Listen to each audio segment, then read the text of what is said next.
News 18ಗೆ ಸ್ವಾಗತ. ನಾನು ಶ್ರುತಿರಾಜ್. ಮಂಗಳೂರಿನಲ್ಲಿ ಪೊಲೀಸರು ಭರ್ಜರಿ ಕಾರ್ಯಾಚರಣೆಯನ್ನ ನಡೆಸಿದ್ದಾರೆ. ಅಮಲು ಭರಿಸುವಂತಹ ಈ ಬಾಂಗ್ ಚಾಕ್ಲೇಟ್ ಅನ್ನ ಪತ್ತೆ ಹಚ್ಚಿದ್ದಾರೆ. ಮಾದಕ ವಸ್ತುಗಳನ್ನ ಈ ಚಾಕ್ಲೇಟ್ ನ ಒಳಗಡೆ ಮಿಕ್ಸ್ ಮಾಡಿದ್ರು. ಅಪಾರ ಪ್ರಮಾಣದ ಈ ಚಾಕ್ಲೇಟ್ ಗಳನ್ನ ಇದೀಗ ಮಂಗಳೂರು ಪೊಲೀಸರು ತಮ್ಮ ಕಾರ್ಯಾಚರಣೆಯನ್ನ ನಡೆಸೋದ್ರ ಮುಖಾಂತರ ವಶಕ್ಕೆ ತೆಗೆದುಕೊಂಡಿದ್ದಾರೆ. ಈ ಬಾಂಗ್ ಚಾಕ್ಲೇಟ್ ನಲ್ಲಿ ಗಾಂಜಾ ಮಿಕ್ಸ್ ಅನ್ನ ಮಾಡಿರುವಂತಹ ಶಂಕೆ ವ್ಯಕ್ತವಾಗ್ತಾ ಇದೆ. ನಗರದ ಕಾರ್ ಸ್ಟ್ರೀಟ್ ಹಾಗೆ ಹೈಲ್ಯಾಂಡ್ ಎಂಬಲ್ಲಿ ಮಾರಾಟವನ್ನ ಮಾಡಲಾಗ್ತಾ ಇತ್ತು. ಈ ಬಾಂಗ್ ಚಾಕ್ಲೇಟ್ ನಲ್ಲಿ ಒಳಗಡೆ ಗಾಂಜಾವನ್ನ ಮಿಕ್ಸ್ ಮಾಡಿದ್ದಾರೆ, ಮಾದಕ ವಸ್ತುಗಳನ್ನ ಮಿಕ್ಸ್ ಮಾಡಿದ್ದಾರೆ ಅನ್ನೋ ಖಚಿತ ಮಾಹಿತಿಯ ಮೇರೆಗೆ ಮಂಗಳೂರು ಪೊಲೀಸರು ಭರ್ಜರಿ ಕಾರ್ಯಾಚರಣೆಯನ್ನ ನಡೆಸಿದ್ದಾರೆ. ಈ ಬಾಂಗ್ ಚಾಕ್ಲೇಟ್ ನಲ್ಲಿ ಈ ಗಾಂಜಾವನ್ನ ಮಿಕ್ಸ್ ಮಾಡಿದ್ದಾರೆ ಅಂತ ಈ ಇನ್ಫಾರ್ಮೇಶನ್ ಗೊತ್ತಾಗಿದೆ. ಸುಮಾರು 100 ಕೆಜಿ ಬಾಂಗ್ ಚಾಕ್ಲೇಟ್ ಅನ್ನ ಪೊಲೀಸರು ಈಗಾಗಲೇ ವಶಪಡಿಸಿಕೊಂಡಿದ್ದಾರೆ. ಪ್ರಮುಖವಾಗಿ ಈ ಬಾಂಗ್ ಚಾಕ್ಲೇಟ್ ಅನ್ನ ಈ ಆರೋಪಿಗಳು ಏನ್ ಮಾಡ್ತಾ ಇದ್ರು, ಕಾಲೇಜಿನ ವಿದ್ಯಾರ್ಥಿಗಳನ್ನ ಟಾರ್ಗೆಟ್ ಮಾಡಿ ಅವರಿಗೆ ಮಾರಾಟವನ್ನ ಮಾಡ್ಲಿಕ್ಕೆ ಮುಂದಾಗ್ತಾ ಇದ್ರು. ಅದರಲ್ಲೂ ಈ ಎಲ್ಲ ಚಾಕ್ಲೇಟ್ ಗಳನ್ನ ಉತ್ತರ ಭಾರತದಿಂದ ತಂದು ಮಾರಾಟ ಮಾಡ್ತಿದ್ರು ಅನ್ನೋ ಮಾಹಿತಿಗಳು ಕೂಡ ಲಭ್ಯ ಆಗ್ತಾ ಇದೆ. ಚಾಕ್ಲೇಟ್ ₹1 ಅಂದ್ರೆ ಒಂದು ಚಾಕ್ಲೇಟ್ಗೆ ₹30 ಒಂದರಂತೆ. ಅಂಗಡಿಯವರು ಕೂಡ ಅದನ್ನ ಕೊಡ್ತಾ ಇದ್ರು. ಈ ಉತ್ತರ ಪ್ರದೇಶ ಮೂಲದ ಬೆಚನ್ ಸೋನ್ಕರ್, ಮಂಗಳೂರಿನ ಕಾರ್ ಸ್ಟ್ರೀಟ್ ನಿವಾಸಿ ಮನೋಹರ್ ಶೇಟ್ ಈಗಾಗಲೇ ಪೊಲೀಸರ ವಶದಲ್ಲಿದ್ದಾರೆ. ಚಾಕ್ಲೇಟ್ಗೆ ಅಮಲು ಪದಾರ್ಥವನ್ನ ಬೆರೆಸಿರುವ ಬಗ್ಗೆ ತಿಳಿಯೋದಕ್ಕೆ ಈಗಾಗಲೇ ಈ ಚಾಕ್ಲೇಟ್ ನ ಸ್ಯಾಂಪಲ್ಸ್ ಅನ್ನ FSLಗೂ ಕೂಡ ರವಾನೆ ಮಾಡಲಾಗಿದೆ. FSL ವರದಿ ಬಂದ ಮೇಲೆ ಎಕ್ಸಾಕ್ಟ್ ಆಗಿ ಗೊತ್ತಾಗುತ್ತೆ ಆ ಚಾಕ್ಲೇಟ್ ನ ಒಳಗಡೆ ಯಾವ ಮಾದಕ ವಸ್ತು ಮಿಕ್ಸ್ ಆಗಿದೆ ಹಾಗಾದ್ರೆ ಅಂತ ಹೇಳಿ. ಏನನ್ನ ಮಿಕ್ಸ್ ಮಾಡಿದ್ದಾರೆ ಅನ್ನೋದು ಗೊತ್ತಾಗುತ್ತೆ. ಈ ಡ್ರಗ್ಸ್ ಚಾಕ್ಲೇಟ್ ಅನ್ನ ಈಗಾಗಲೇ ಮಂಗಳೂರು ಪೊಲೀಸರು ಸೀಸ್ ಮಾಡಿದ್ದಾರೆ. ಅವರಿಗೆ ಖಚಿತ ಮಾಹಿತಿ ಬಂದಂತಹ ಹಿನ್ನೆಲೆಯಲ್ಲಿ ಬರೋಬ್ಬರಿ 48,000 ಮೌಲ್ಯದ ಚಾಕ್ಲೇಟ್ ಅನ್ನ ವಶಕ್ಕೆ ಪಡೆದುಕೊಂಡು ಈಗಾಗಲೇ ಚಾಕ್ಲೇಟ್ ಸ್ಯಾಂಪಲ್ಸ್ ಅನ್ನ ಕೂಡ ಲ್ಯಾಬ್ಗೆ ಕಳುಹಿಸಿದ್ದಾರೆ. ಇಲ್ಲಿ ಉತ್ತರ ಪ್ರದೇಶ ಮೂಲದ ಈ ಬೆಚನ್ ಸೋನರ್ ಒಂದು ಚಿಕ್ಕದಾಗಿ ಗೂಡಂಗಡಿಯನ್ನ ಇಟ್ಕೊಂಡಿರ್ತಾನೆ. ಅದರಲ್ಲಿ ಬರೋಬ್ಬರಿ 5,500 ಮೌಲ್ಯದ ಈ ಚಾಕ್ಲೇಟ್ ಗಳನ್ನ ಇಟ್ಕೊಂಡಿರ್ತಾನೆ. ಅದು ಒಂದೊಂದು ಚಾಕ್ಲೇಟ್ಗೆ ಒಂದೊಂದು ಹೆಸರನ್ನ ಇಟ್ಟಿರ್ತಾನಂತ. ಮಹಾಶಕ್ತಿ ಮುನಕ್ಕ, ಬಂಬಂ ಮುನಕ್ಕವಟಿ, ಈ ಪಾವರ್ ಮುನಕ್ಕವಟಿ, ಜೊತೆಗೆ ಆನಂದ ಚೂರ್ಣ ಅಂತ ಹೇಳಿ ಈ ಚಾಕ್ಲೇಟ್ ಗಳಲ್ಲಿ ಮಾದಕ ವಸ್ತುಗಳನ್ನ ಮಾರಾಟ ಮಾಡ್ತಾ ಇದ್ದ.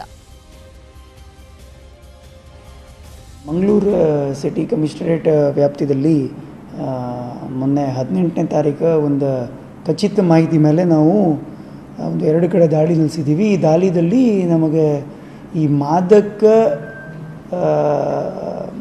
ಪದಾರ್ಥ ಇತ್ತು, ಕೆಲವು ಚಾಕ್ಲೇಟ್ಸ್ ಬಗ್ಗೆ ಕಂಪ್ಲೇಂಟ್ ಇತ್ತು. ಇದ್ರ ಬಗ್ಗೆ ದಾಳಿ ನಡೆಸಿ 2 ಕಡೆ ನಾವು ಈ ಥರದ ಚಾಕ್ಲೇಟನ್ನು ವಶಕ್ಕೆ ಪಡ್ಕೊಂಡಿದ್ದೀವಿ. ಒಂದು ಕಡೆ ಸುಮಾರು 80 kg ಮತ್ತು ಇನ್ನೊಂದು ಕಡೆ ಸುಮಾರು 25 kg ಚಾಕ್ಲೇಟ್ ನಮಗೆ ಸಿಕ್ಕಿದೆ. ಈ ವಿಚಾರವಾಗಿ ನಾವು IPC ಪ್ರಕರಣ ದಾಖಲೆ ಮಾಡಿದ್ದೀವಿ ಮತ್ತು FSLಗೆ ಟೆಸ್ಟಿಂಗ್ ಕಳಿಸಿದ್ದೀವಿ. ಅದರಲ್ಲಿ ಎಷ್ಟು ಮಟ್ಟದ ಮಾದಕ ಪದಾರ್ಥಗಳು ಇತ್ತು ಮತ್ತು ಈ ಪ್ರಕಾರ ನಾವು ಮುಂದೆ ಕ್ರಮ ಕೈಗೊಳ್ಳೋದಕ್ಕೆ ತನಿಖೆಯನ್ನು ಕೈಗೊಂಡಿದ್ದೀವಿ.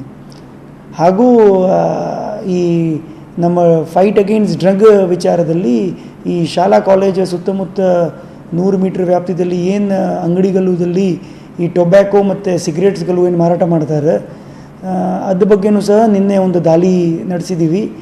ಸುಮಾರು ಒಂದು 145 ಅಂಗಡಿಗಳು ಚೆಕ್ ಮಾಡಿ ಅದರಲ್ಲಿ ಈ ಬಗ್ಗೆ ಮತ್ತಷ್ಟು ಮಾಹಿತಿಯನ್ನು ಕೊಡ್ಲಿಕ್ಕೆ ಇದರ ಸಂಪರ್ಕದಲ್ಲಿ ಜಾಯ್ನ್ ಆಗ್ತಾ ಇದ್ದಾರೆ ನಮ್ಮ ಪ್ರತಿನಿಧಿ ಕಿಶನ್ ಶೆಟ್ಟಿ. ಕಿಶನ್, ಮಂಗಳೂರು ಪೊಲೀಸರು ಭರ್ಜರಿ ಕಾರ್ಯಾಚರಣೆ ನಡೆಸೋದ್ರ ಮುಖಾಂತರ ಈಗಾಗಲೇ ಸಾಕಷ್ಟು ಚಾಕ್ಲೇಟ್ ಗಳನ್ನ ವಶಪಡಿಸಿಕೊಂಡಿದ್ದಾರೆ. ಅದರಲ್ಲಿ ಮಾದಕ ವಸ್ತುಗಳು ಮಿಕ್ಸ್ ಆಗಿದೆ ಅನ್ನೋದೊಂದು ಆರೋಪ. ಪೊಲೀಸರಿಗೆ ಈ ರೀತಿಯಾಗಿ ಡೌಟ್ ಯಾಕೆ ಬಂತು, ಯಾವ ಕಾರಣಕ್ಕೋಸ್ಕರ ಬಂತು? ಈಗ ಏನ್ ಮಾಹಿತಿಯನ್ನ ಕೊಡ್ತಾ ಇದ್ದಾರೆ ಪೊಲೀಸರು ಸದ್ಯದ ಮಟ್ಟಿಗೆ ಈ ವಿಚಾರದಲ್ಲಿ?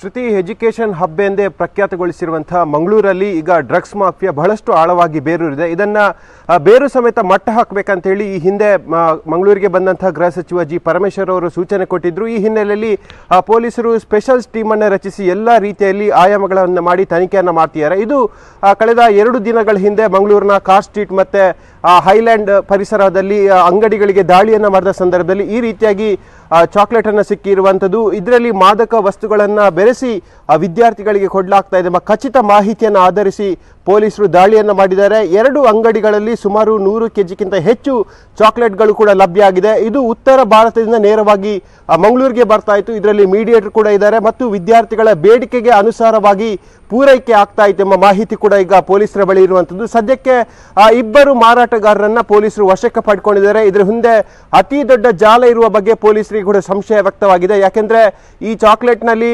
ಗಾಂಜಾವನ್ನ ಬೆರೆಸಿರುವಂತಹ ಸಾಧ್ಯತೆಗಳು ಕೂಡ ಇದೆ. ಹಾಗಾಗಿ FSL ವರದಿಗೆ ಈ ಚಾಕ್ಲೇಟ್ನ ತುಣುಕನ್ನು ಕೂಡ ಕಳಿಸಿಕೊಡಲಾಗಿರುವಂಥದ್ದು. ಈಗ ಪೊಲೀಸರ ಕೈಗೆ ಆ ವರದಿ ಕೂಡ ಸೇರಿರುವಂಥದ್ದು.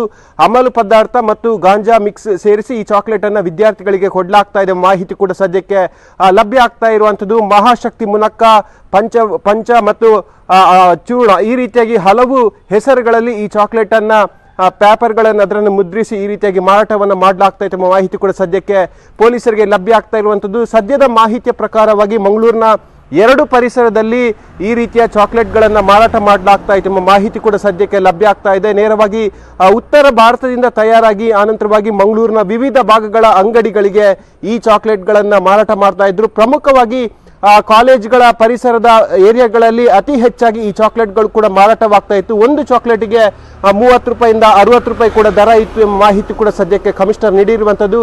ಒಟ್ಟಿನಲ್ಲಿ ಡ್ರಗ್ಸ್ ಮಾಫಿಯಾ ಇಡೀ ಜಿಲ್ಲೆಯಲ್ಲಿ ಬಹಳಷ್ಟು ಆಳವಾಗಿ ಬೇರೂರ್ತಾ ಇದೆ. ಗಾಂಜಾ ಮಾಫಿಯಾ ಕೂಡ ಬೇರೂರ್ತಾ ಇದೆ. ಇದನ್ನು ಮೂಲ ಸವೇತ ಅದನ್ನ ಮಟ್ಟ ಹಾಕ್ಬೇಕಂತ ಹೇಳಿ ಪೊಲೀಸರು ಕೂಡ ತಮ್ಮ ಕಾರ್ಯಕ್ಷಮತೆಯನ್ನ ಮೆರೆಯುತ್ತಿದ್ದಾರೆ. ಈಗೀಗ ಈ ರೀತಿಯಾಗಿ ಗಾಂಜಾ ಮಿಶ್ರಿತ ಚಾಕ್ಲೇಟ್ ಅನ್ನ ಪೊಲೀಸರು ಬಯಲ್ಗಿಳಿದ್ದಾರೆ. ಮತ್ತಷ್ಟು ಇದರ ಹಿಂದೆ ಜನ ಇರುವಂತಹ ಸಾಧ್ಯತೆಗಳು ಕೂಡ ಇದೆ. ಪೊಲೀಸರು ವಿಶೇಷವಾದ ತನಿಖಾ ತಂಡವನ್ನ ರಚಿಸಿ ಈ ಬಗ್ಗೆ ತನಿಖೆಯನ್ನ ಮಾಡ್ತಾ ಇರುವಂತದ್ದು.